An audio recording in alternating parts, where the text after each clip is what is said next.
তাদের নেতা বলছে যে তারা পালায় না। তা আপনি লন্ডন থেকে এলেন কেন? আবার অনেকেই আবার বিদেশে ছিল না, 5ই আগস্টের পরে তারা আসার সুযোগ পেয়েছেন। 12ই ফেব্রুয়ারি বাংলাদেশের জাতীয় সংসদ নির্বাচন অনুষ্ঠিত হবে ইনশাআল্লাহ।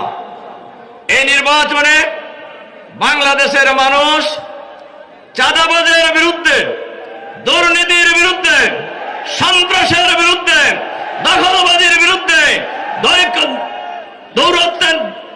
দুর্বৃত্তদের বিরুদ্ধে, ভারতের আধিপত্যবাদী শক্তির বিরুদ্ধে ঐক্যবদ্ধভাবে আমরা ঐক্যবদ্ধ বাংলাদেশ গড়ার জন্য 10 দলীয় ঐক্যজোট আমরা গঠন করেছি। সুতরাং আগামীর বাংলাদেশ হবে চাঁদাবাজ মুক্ত বাংলাদেশ, আগামীর বাংলাদেশ হবে দুর্নীতি মুক্ত বাংলাদেশ। আমাদের এই দেশ স্বাধীনতা লাভের পরে 3টি দল দেশ পরিচালনা করেছে, তার মধ্যে 2টি দল ইতিমধ্যেই বিদায় হয়ে গেছে।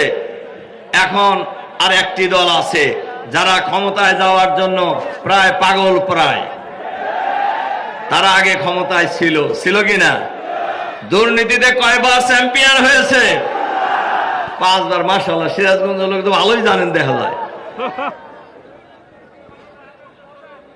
5ই আগস্টের পর এর নমুনা তারা কিছু দেখাইছে না? বলেন দেখাইছে কিনা?